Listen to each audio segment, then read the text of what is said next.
हमारे इस वीडियो में हम जानेंगे हुमायूं के मकबरे की कंप्लीट डिटेल्स। इसे दिल्ली का ताजमहल भी कहा जाता है क्योंकि इस इमारत की संरचना भी ताजमहल जैसी ही है और कहते हैं कि इस इमारत से प्रेरित होकर ही शाहजहां ने ताजमहल का निर्माण करवाया था। तो चलिए फिर जानते हैं क्या खास है दिल्ली में स्थित इस इमारत में, क्या है इसका इतिहास और कैसे आप यहाँ तक पहुँच सकते हैं। दोस्तों, हुमायूं का मकबरा दिल्ली में घूमने की एक खास जगह है जो कि भारत में मुगल कालीन वास्तुकला का एक बेहतरीन नमूना है। यह मकबरा हजरत निजामुद्दीन रेलवे स्टेशन से लगभग 3 किलोमीटर दूर है, तो यहाँ तक आप आसानी से पहुँच सकते हैं। दोस्तों, अगर आप इसकी बनावट को देखेंगे तो आपको ये इमारत कुछ ताजमहल जैसी ही दिखाई देगी। ताजमहल और हुमायूं के मकबरे में फर्क बस इतना है कि ताजमहल सफेद संगमरमर का बना है और उसमें 4 विशाल गुंबद भी हैं, जबकि हुमायूं का मकबरा सफेद और लाल बलुआ पत्थरों से बना है और उसमें गुंबद नहीं है। बाकी देखने में ये इमारत हूबहू ताजमहल जैसी ही दिखती है। दोस्तों, मैं आपको यहाँ पे ये बात बता दूं कि ताजमहल का निर्माण इसी इमारत को देखकर ही किया गया था। तो अगर आप भी दिल्ली या उसके आसपास कहीं घूमने का प्लान करें तो हुमायूं का मकबरा घूमने जरूर जाएं। ये मुगल कालीन वास्तुकला का एक बेहतरीन उदाहरण है। दरअसल में ये इमारत इस्लामिक और फारसी दोनों वास्तुकला का मिश्रण है, क्योंकि इस मकबरे को बनाने के लिए फारसी वास्तुकार को ईरान से बुलाया गया था।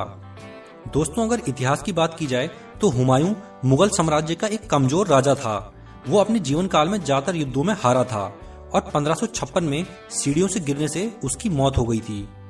तब उसकी याद में उसकी विधवा पत्नी हमीदा बेगम बानो ने उसकी मृत्यु के 9 साल बाद 1565 में इस मकबरे का निर्माण शुरू करवाया था और 1572 ईस्वी में ये पूरी तरह से बनकर तैयार हो गया।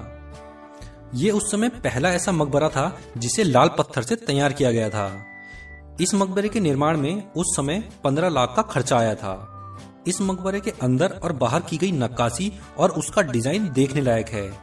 इसके अंदर चारबाग नाम का एक फारसी शैली का बगीचा भी है, जिसको 4 स्क्वायर पैदल रास्तों में बांटा हुआ है, इसलिए इसको चारबाग नाम दिया गया। इसके अलावा यहाँ ईसा खान का मकबरा, अफसर वाला मकबरा, बू हलीमा का मकबरा, अरब सराय और संत निजामुद्दीन औलिया का मकबरा भी है। हुमायूं के मकबरे के अंदर कई शाही परिवारों की कब्रें भी हैं। यहाँ हुमायूं की पत्नियां, हुमायूं की माँ, दारा सिकोह और कई सारी लोगों की और कब्रें भी हैं। ये इमारत अपनी सुंदरता के लिए काफी फेमस है और देश विदेश से पर्यटक यहाँ घूमने के लिए आते हैं। अपने शानदार डिजाइन और इतिहास के कारण हुमायूं के मकबरे को साल 1993 में यूनेस्को की विश्व विरासत सूची में भी शामिल किया गया था, क्योंकि इसकी वास्तुकला इतनी आकर्षक है कि लोग इसे देखकर हैरत में पड़ जाते हैं। इस मकबरे का निर्माण ताजमहल से 60 साल पहले हुआ था और शाहजहां भी ऐसी ही शानदार इमारत अपनी बीवी के लिए बनाना चाहता था।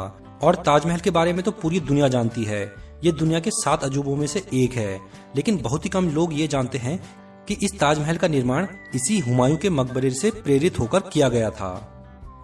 अगर आप भी ऐसी ही किसी जगह में घूमना चाहते हैं तो आप यहाँ पे जरूर आएं। ये जगह ताजमहल जैसी ही खूबसूरत है। अगर यहाँ पहुँचने की बात की जाए तो यहाँ आप बड़े ही आसानी से पहुँच सकते हैं, क्योंकि ये मकबरा दिल्ली के बीचों बीच स्थित है। तो आप चाहें तो ट्रेन से, बस से या फ्लाइट से आ सकते हैं दिल्ली और बड़े ही आसानी से पहुंच सकते हैं हुमायूं के मकबरे में। तो दोस्तों, अब अगर बात की जाए यहाँ पे एंट्री फीस की, तो यहाँ पे एंट्री फीस 35 रुपए है। 35 रुपए में आप यहाँ अंदर प्रवेश कर सकते हैं और घूम सकते हैं इस खूबसूरत मकबरे में।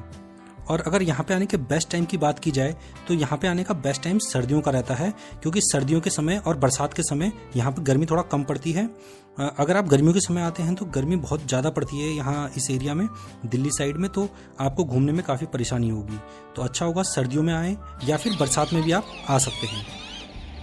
तो हुमायूं के मकबरे के बारे में आपको ये जानकारी कैसी लगी, आप हमें ज़रूर बताना। हमारे वीडियो आप लोगों को अगर पसंद आया हो तो हमारे इस वीडियो को लाइक कीजिए और हमारे इस वीडियो को अधिक से अधिक शेयर भी कीजिए।